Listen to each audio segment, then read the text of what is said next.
guys, so once again welcome back to my channel. To so manu ke Isar salam janai di ase.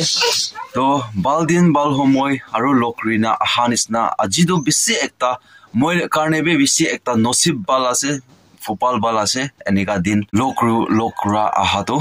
To moi mohan kotara be share krubo. To nagami sabi time to time update digo. Right lang mage nipe tingwan to da. Misui ibe tingmik mohel.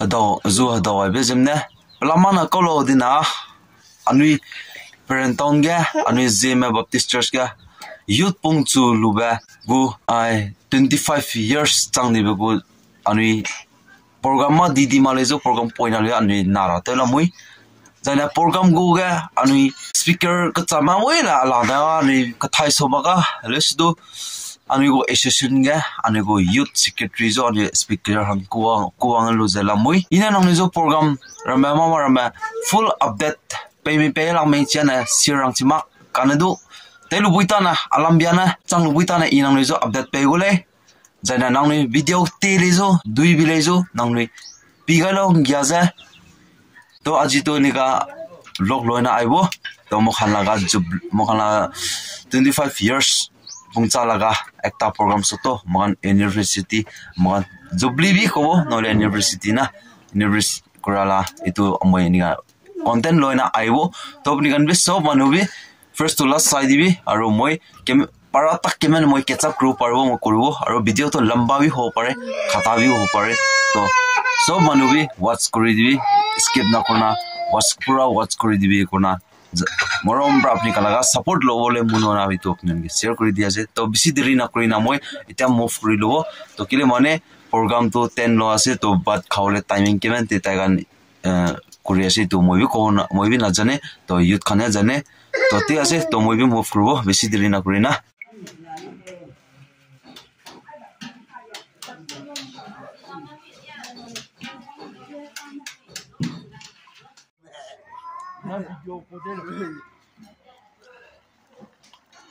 ai kinh ngô bộ anh như cho bên này này rằng lên của giúp lia ta cái mà là cái gì rằng là cái nào là không can nữa nhỉ qua những cái trang này pe gì đó người già cũng rằng tôi vậy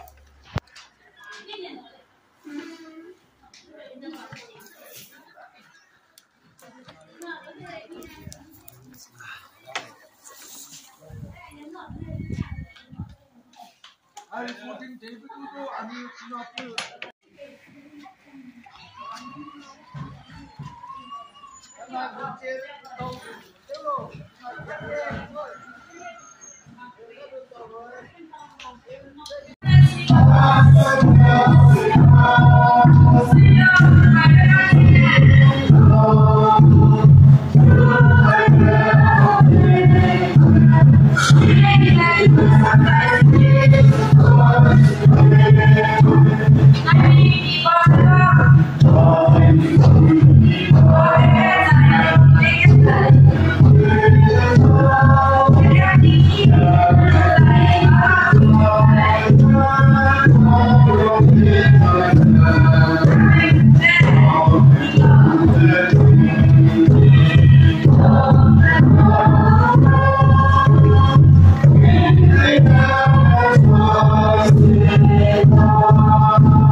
bad is a tough no. I know to a my day. Right again. When I make a right again, from Kilo. Gina, the teacher's friend thought that gives you can prepare. 25th anniversary celebration program. 2024. Saya funny say na 14 November 2024. The things that are very that and we now again now to play yeah what you need to want every then teams that arise and sign for your light has come. Isaiah 61 in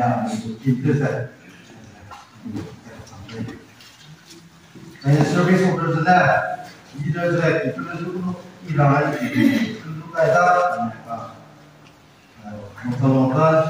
Izikina, program India, berikutnya, itu malah tu sesuai lagi. Saya nak ingin jenak, rakil number 10. In 2000, you made that it is what like no business prayer. Like a kid, I'm going to say pastor. Then do the some welcome address. I'm going to go to secretary. Then no plenty. I have tinggal duit. I'm going to go to Laman as I go. Department of Laman as I go. Itu aja. Solo dan miss that. Then solar release. I'm going to executive secretary. I go to like. Then offering there. Tetapi saya ambil youth volunteers benar, orang buat itu later, itu mulai late. Saya offering logo ya, the number benar, kakiler, saya minta jangan. Offer prayer, na ambil jadi president di propose ya, dulu ikan mulai late. Saya tipu orang dia, tipu program dia, kan mulai jadi sana, karena again, offering some presentation. Kami leader ko program so itu kan siapa sekina. Kami ramai juga, kami kumsa presentation di offering some presentation dulu ya, itu boleh. Jadi special number, special song, dan giveaway itu itu. Jadi sermon jadi kami go speaker, Mr. Pauline. Youth Secretary jadi mana kerjaan dalam kumpulan mana ini boleh. One of things ya Mr. Wong come format kami president BYU mana ini logo dan closing him sana Rakil number 1 benediction sana ini pastor. Oh program sangat saya kami juga. Siapa dia? Dah itu orang lain. Last year, kami tu celebration feast mulai. Ini tu tadi maksud. Hanya tension mulai ini. Ini tu hanya ikilai. Ini tu tema yang kita di slow. Ini mulai. Ajar mereka pulang together as a dog. Sana, pada curah barang sini di Bible. Something like Kelly, we would keep that. Isaiah 61 again. Arise, shine, for your light is come, and the glory of the Lord rests upon you. Oh, keep that. Hanya terlihat particular number 10. Lalu bangsa dan nasab ini.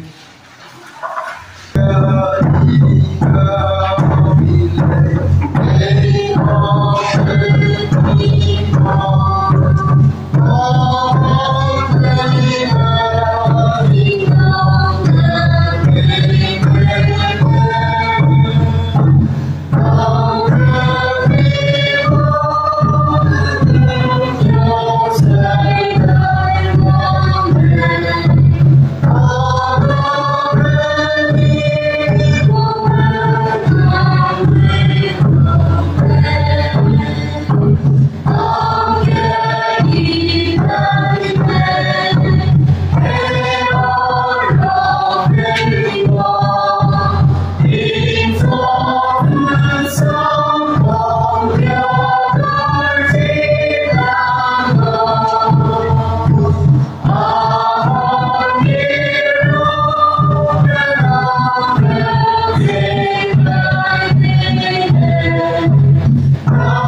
ibu pegai, rinting ibu pegai ya bang bije, nangkam jabas se kamla le, itu monggo.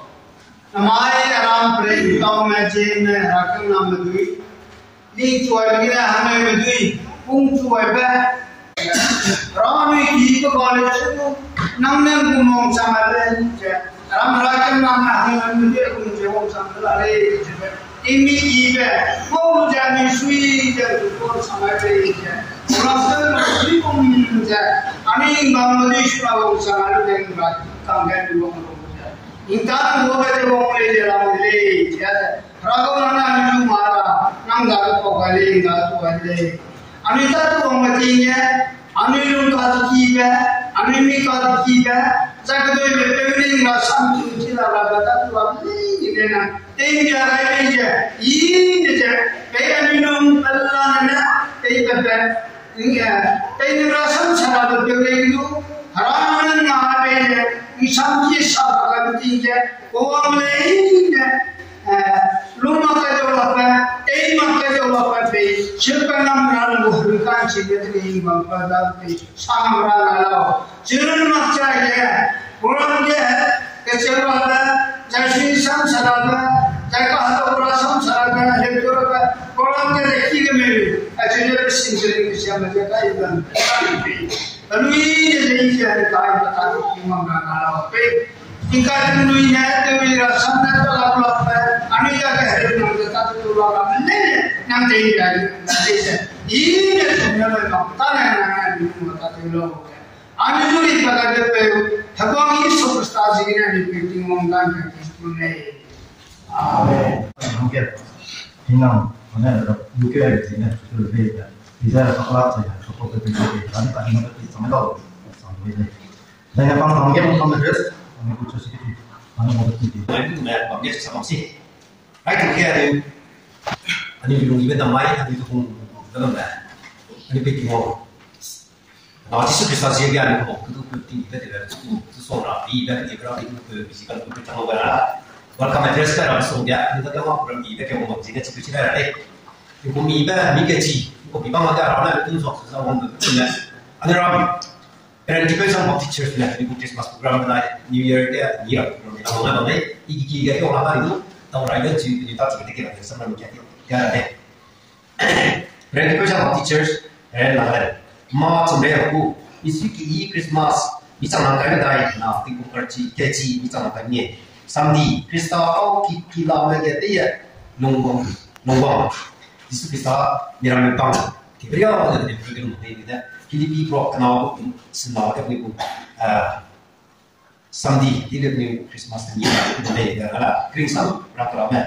Asal menjadi asal baik itu nala ibu hamil nala paisi le lama penyama Samanya semua lagi dia itu asal Islam kalau ada ini kalau mapam itu nala pun sudah sama boleh Christmas thing jadi dia juga ini boleh mana lagi macam ni jadi ada kita kita mata ini sudah bercina nah kalau cuma itu atau perasaan beranda kalau meja sih ya kita nanti tenang ada right juga pastor harapnya seperti itu kalau sih anu naik Ramai itu ni kaya ni jadi macam dah kalau muda begini je, ni tu rasa nanti ramai raja raja ZPA tu, you secretary jadi ZPA go secretary ZPA go presiden jadi anu go sesuatu macam sama betul, anu go pertama ke, bapak suruh iya rumah bang sini ada saya kita tahu boleh dan sama di saat ini ramai itu tu pun sudah ada tinggal minat sam, ada minat sam di sini, ni ramai soki gede, waktu gede kan. ID anh này nó vào dia, ai cũng vậy. Mỹ chọn là cái cũng Mỹ chọn là cũng cái chỗ này xin là có teachers vào cũng cái passport đi bằng tập trung luôn cái này. Khi nào làm về thì nó cũng làm ngồi đâu. Anh ấy sẽ làm được cũng chỉ còn đó thì du department cũng mặc cái gì anh ấy đúng. Mà tadi kalau dia makan itu, aku dia memang fikir dia mau sama kita ada, ini department untuk kita, untuk itu kan. Dia tak makan nak kerja nak department sebut dia. Ayah tu pensiun, semua tu student mati, dia tu orang nak, ayah tu nak, kalau kan sebut dia orang nak, mana sih kalau kita, dia kan ada ZPA nama, ZPA hukum nama kan. sang đó làm điều mà chúng ta sắp xếp vào cái này rồi cái gì đấy chúng ta sẽ làm điều này thì có cái mình xin các sang cái mà gì đấy này cái điều gì anh đi được một cái nhiều cái gì vậy right to cái điều một ngày sẽ về trong đúng một cái nào cái youth president đi là đầu tiên thì mà các cái thì mà youth cái đúng mà là official thì mà nó cái đó đấy itu anh em cũng có thể in này cái India thì children day bằng gì nè teacher mình đi tu jadi waktu sampai itu mình lagi mình mau buat itu macam apa tidak tidak namun kita di minum macam apa itu penyelidikan itu kalau kau ada usia itu macam iwan macam itu asal kalau tidak di begitu lo kalau tu sama juga kau sih begitu di begitu lo itu macam kita malah cakap sama lagi kita macam macam apa kita macam ini sama dengan apa sih nè mesti siapa dah itu orang macam betul itu này cả là trong ngọc thì giờ khi chúng tôi tìm ra thì nhận định đi luôn cái tiền này cái gì trong đây đó ở đây sẽ không sử dụng những cái gì cần một trong mấy cái này phải họ sẽ cái suy đó các cái đúng rồi chính chính thì như kiểu nó đi đến một này cái đấy rồi cái suy xảo cái suy nghĩ cái đó tạo ra cái đó bằng nó Jesus Christ cái gì đó nó tạo ra cái nên cùng là cross number cái hàng gì đấy cái điều mà chúng tôi nói đây anh tôi riêng là cái chúng ta là sau cái cross cái cái form đấy là gì ạ cái bộ trang cái mà đi bảo cái boss cái mà những cái cái mà trong cái này chính là này mà gì đi này kia đi ý kia thì tôi sang làm cái team quang này chứ mà nó cái đó là tôi chỉ nói là chỉ là làm này chứ mà nó ý bên đó cái này rồi cái gì đó rồi cái gì đó cái chỉ mà nói là cũng là một cái gì đấy rồi ngoài này chỉ là bị bao cái rèn luyện làm sao đấy chẳng là cái số cái tiếng siêu đầu đi số đầu một cái đấy cái tiếng bây giờ đầu đi số đầu một cái đấy cái youth president đấy ông làm gì bây giờ thì là rồi cái camera sao đồng chí này anh ấy nói gì anh ấy chỉ cái này đây cái con nào đấy anh ấy để bữa mới rồi cái nào đấy để bữa cái sao cái nào đấy cái tiếng dương của phải biết cả cái gì sản phẩm đấy chúng ta này đi cái nào là youth program này uniform đó cái đó là như itu resi itu tadi ya dia berhubung mau lah, oh ni kedua orang tu mereka cipu uniform mereka tak cakap orang tu semua dengan tinggi kerana itu kan, ay mana kita terlalu tinggi itu, ini itu, ada tu kalau kita macam bangsa ni, kalau tu tak cakap tu lah, jangan nang ni dia orang macam itu, kiri isi tak sabar lagi, ani dia berhubung, ngau tu dia, cipu dia, dia tu dia mihak dia, kalau siapa kalau tu pakai dia, macam dia, di sini dia, tak cingit. Jadi kalau itu kalau cinta apa sih? Itu sudah anu tingginya program itu bukan mau karya berkenaan saja anu program itu kangen bertawa di masa dengan PI dan anu itu berbesi dan rapi di mana di situ deh berbesi kan tu bagian itu sih dalam mau sebenarnya saya pakai nak bagian anu program komite itu sudah imo tu sebenarnya lulah kau tadi itu aku program di bagian uang itu rasa lo jadi nama bersihnya anu program komite itu dari sudah sebenarnya ini sebenarnya rapenya misi ibadah tinggi uang sangda seperti itu.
dan itu pastor, again jadi youth secretary, dan itu presiden, again macam namanya.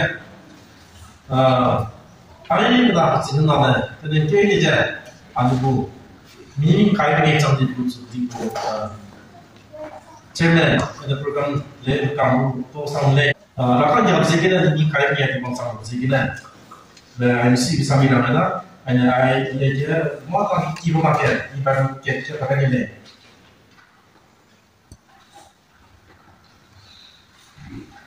ini baru dia mati lah sudah diskon rakan sudah dia baru kita pakai ni betul le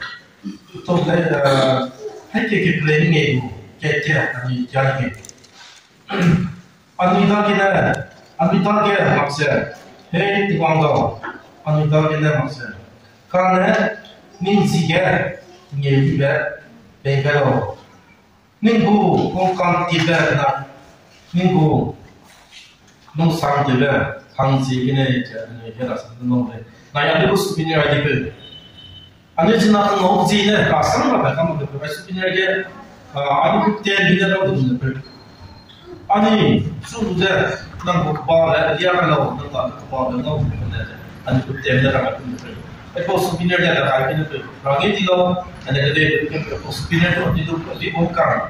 아니 그때문에 상디 안에 넣는데 아니 그때 투자하는 그거 하면 라게디한테 리아가 장난데 그 라게디가 그러나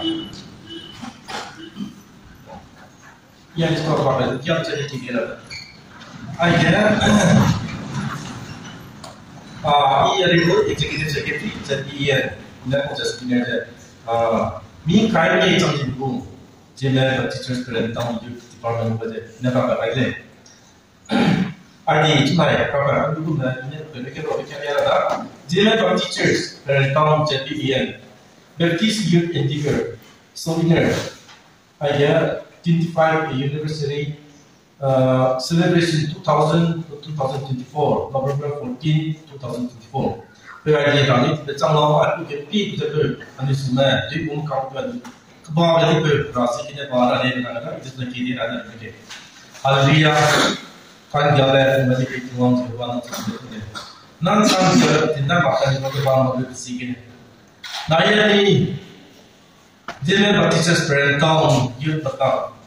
Mi trong nó cũng gia đình có một luôn, nói như cái gì đó nó cũng cho nên tôi nghĩ là cái kia này, như những cái nó cái sắp cái luôn, không có được gì để mình cũng được cái gì những cái này luôn thì này cái có một church như thế này, anh em có một youth department như thế này, mình nói cái gì này đó, để rồi cái công ty thì là sao được đấy, những cái này, nếu mà cái kia này sao được tại kia cái là không là đấy Niring ting rana kan kia ini berkomasi benda. Aku kini tu souvenir aja drop akan pun tu. Terus tolong orang ting kan pun tu pun. Di pakai tangga. Rana dah ada tu ini tu bawa mana pun nanti ini tu. Angai di dah ada tu itu sakai muda. Mana muda. Aku lesi dia ni jenama kau pun jadi tak ada. Dia tu dia jadi orang itu. Akhirnya tu di pakai tangga. Anda tu picture dia pakai tangga tu. Lihat mana dah hak ting. Rana mesti kita tu anda tu bawa kan itu tangga. Rop pakai itu nang ini je bang Rau ting jenang kita hanya prinsip dah kita itu. Rana ting sih kalau nanti tu bukan cengau je. Jangan sih berkau. Nazar cis superstar nanti kita kita ada.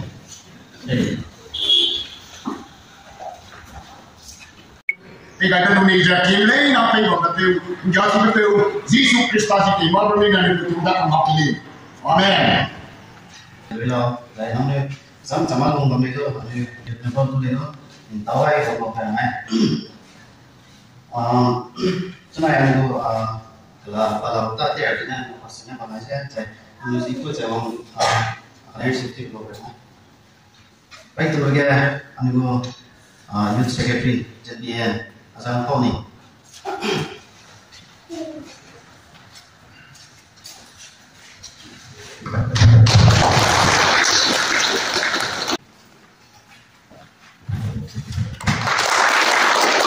Kemudian ada kalau sama itu tanggung right.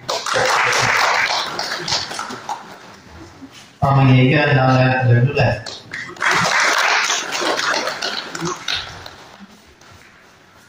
paroknya nala ini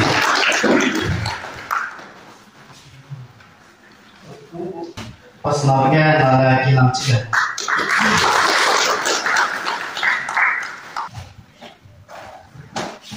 pas saya juga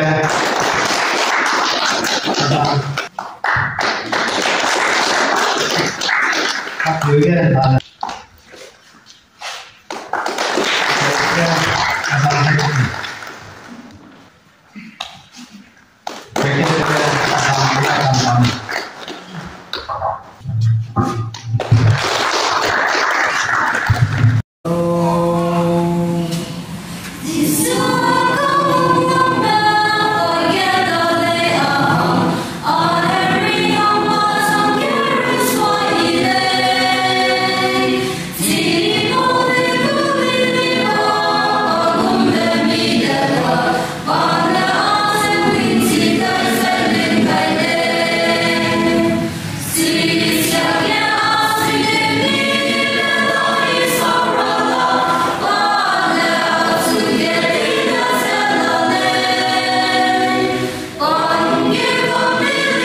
pastor, aku tikung board man, leaders man, orang itu man, saya akan kuiber man, members yang lain tu ada tu, saya pernah ada orang pemimpin tu ada tu sampai di ni, atau ni saya tu sama saya, saya orang mereka di sini, anu itu saya mingkai ni sampai nak tu, ini nampilnya itu bambu, doa anu itu konsol orang itu bawa orang kat sini, anu timai ni, si tahu orang sini orang tu bambu itu sudah anu itu rakyatnya bawa jimat nung dijah cukup benar tu orang lain 25 years tadi bah nung orang asal dunia apa ada itu dunia souvenir orang itu juga dunia nung dijah tu orang dunia nusa bagai itu pakai belai curi maksa pemain dijah orang kayak itu ini dijah service dan dijah tak orang dunia orang dijah orang dijah orang dunia nusa toilet saya orang kan nusa private itu orang lain pakai namanya curi makan dulu kan tak sih rakyat namanya finance committee je souvenir committee je benar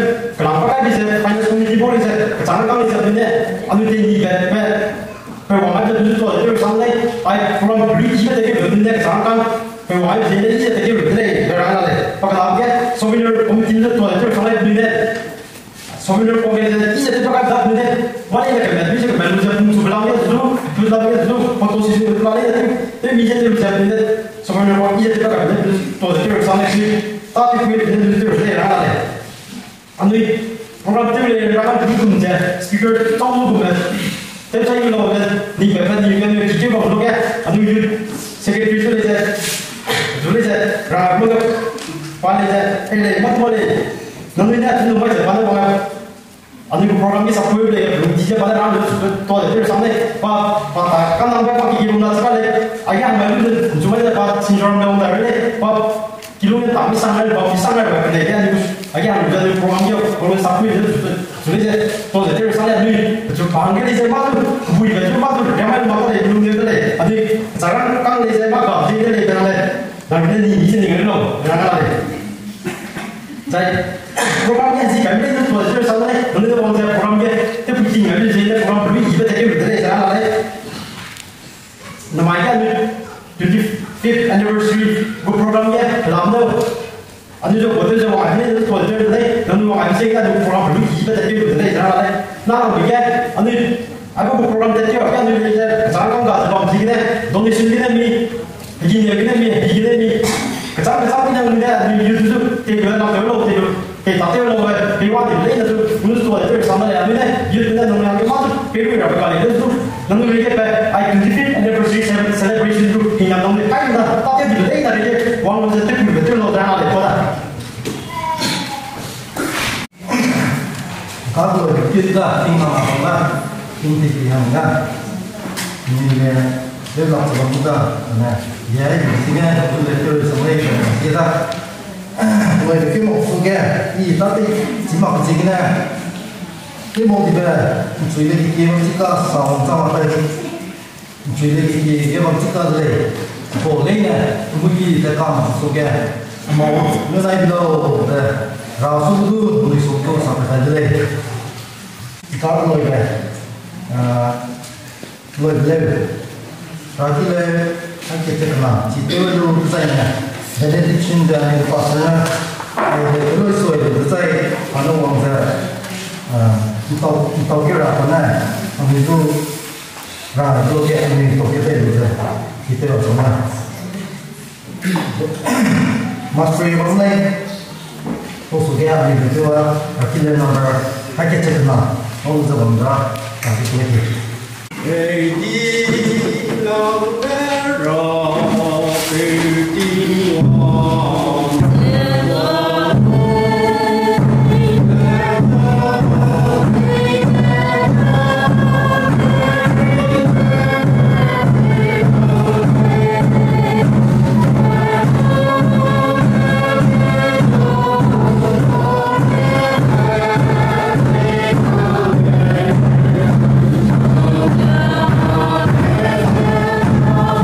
Stop.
Ida, pertama Ida yang dikatakan sebetulnya kedelai itu mana diikuti supaya anu juga kebawa boleh jadi pertimbangan yang lain saya tahu pasien itu fakta dia ribuna jika pakai tahu dia mana jelu jadi komunikasi new sampai ni usul jadi ada jadi pertimbangannya dos sudah jadi sebab dah nunggu boleh mengalau jadi boleh itu aja karena yang tiga ni juga boleh nunggu nanti yang tiga nanti saya akan kembali dan nanti ini itu dia pak sebenarnya jadi kami terima kasih haleluya surah kedua jadi untuk dari kita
Nice. Okay. This is the tema.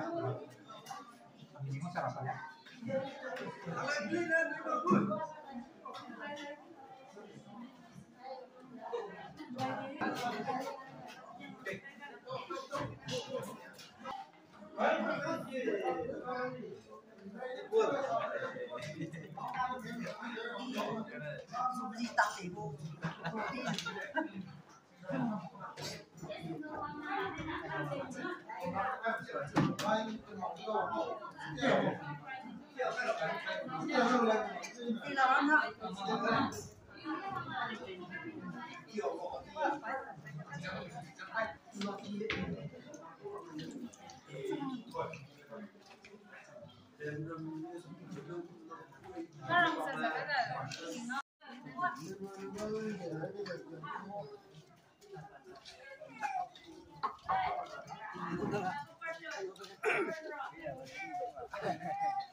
Mungkin lah itulah.